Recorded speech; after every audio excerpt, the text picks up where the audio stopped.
शिवराय जय महाराष्ट्र.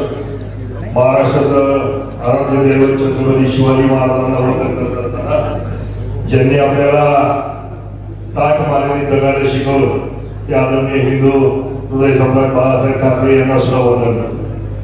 आणि ज्यांनी शिवसेनेची पदवी पताका ही पुढे नेऊन सर्वसामान्य माणसाला केंद्रबिंदू बांधून सातत्याने काम केलं ते एकनाथभाई शिंदे असतील आणि सर्वसामान्य माणसाला आपला माणूस म्हणून ज्यांनी जपलं ते आदरणीय शरददादा असतील. त्याचबरोबर प्रसन्नांना असतील आणि तालुक्यातील आपले जिल्हा प्रमुख देवीदाजी दरेकर साहेब हे सुद्धा उपस्थित आहेत आणि आदरणीय तालुक्यातील सर्व पदाधिकारी उपस्थित आहेत. तर आज हा शिवसेनेचा मेळावा सुद्धा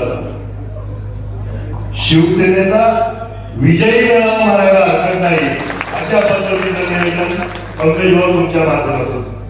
आणि हे नियोजन होत असताना सर्वसामान्य लोक कधी येतात की बघितलं गर्दी आणणं आणि सर्वसामान्य लोक येणं याच्यामध्ये अशी सर्वसामान्य लोक तुमच्यावर प्रेम करतात कारण तुम्ही तुमच्या आयुष्यातला सर्व वेळ या सर्वसामान्य लोकांसाठी खर्च केलाय म्हणून ही सगळी लोक आज तुमची वेळ आली म्हणून इथे उपस्थित.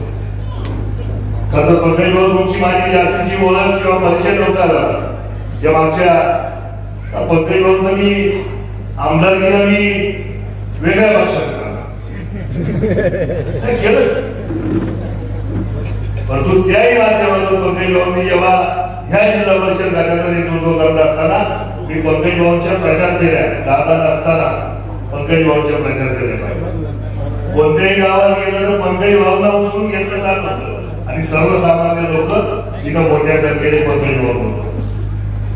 आज जिल्हा परिषदच्या माध्यमातून जेव्हा हे इलेक्शन लागलं खरं तर त्या दिवशी जेव्हा मीटिंग तालुक्याची झाली त्यावेळेस प्रसन्नांनी सांगितलं की आपण मेळावे घेतले आणि मला वाटतं आजचा हा आपला चौथा मेळावा.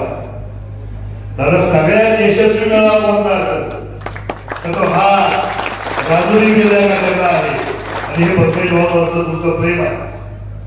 खरं तर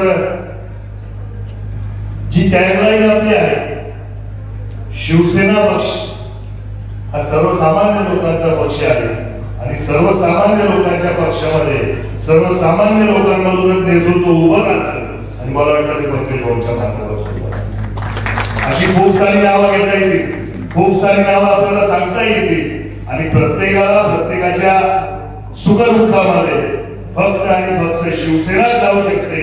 आणि आजपर्यंत या तालुक्याच्या माध्यमातून दादा शिवसेनेच्याच वतीने आजपर्यंत अनेक आंदोलनं उभी राहिली असतील अनेक विकास कामं झाली असतील किंवा सर्वसामान्य लोकांच्या अडीअडचणीला उभं राहणार मग ते मेडिकल क्षेत्र असो ते तुमचं सार्वजनिक क्षेत्र असो तुमच्या अडीअडचणीला किंवा तुमच्या महसूल खात्यामध्ये असो सर्वसामान्य लोकांसाठी एकमेव आधार म्हणजे शिवसेना आहे. आणि मला वाटतं मागच्या इलेक्शनला दादांच्या माध्यमातून दिसले आणि आज आपण मोठ्या संख्येने दादा पण एक कांदे आमच्या केलं होतं. तुम्ही ह्या खात्याला एवढा निधी दिलाय तुम्ही नारायणगाव जिल्हा परिषद खात्याला निधी दिलेला नाही. यात जाहीर तुमच्याकडे तक्रार दादा मला तक्रार नाही करता येणार मी तालुक्याचा तालुका पण तो हरकत नाही. हे का होते पंकज भाऊ सारखा सक्षम माणूस तुमच्या जिल्हा परिषद खात्यात म्हणून एवढा सगळा निधी आपल्या माध्यमातून.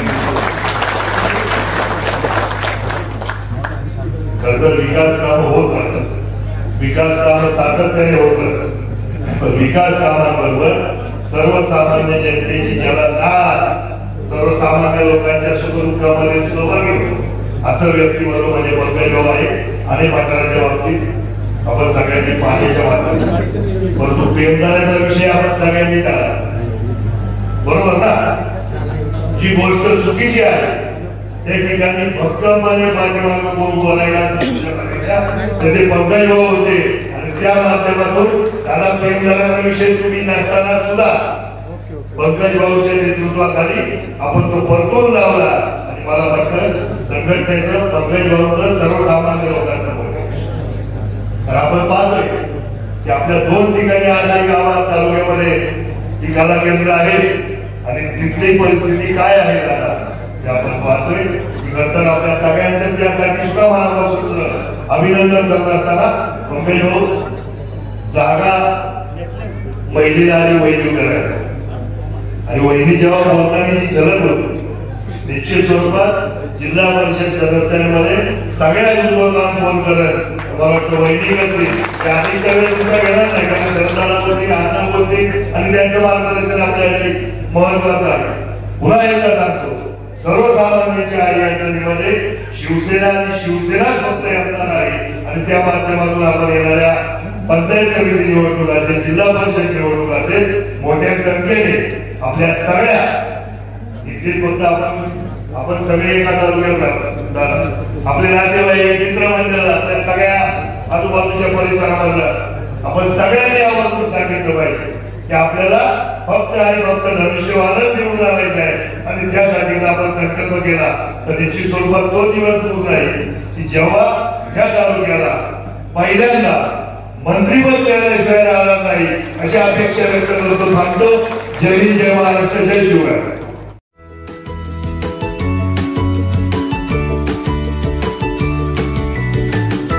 बातम्या शेतीच्या, बातम्या मातीच्या, बातम्या अन्यायाच्या, गुन्हेगारीच्या,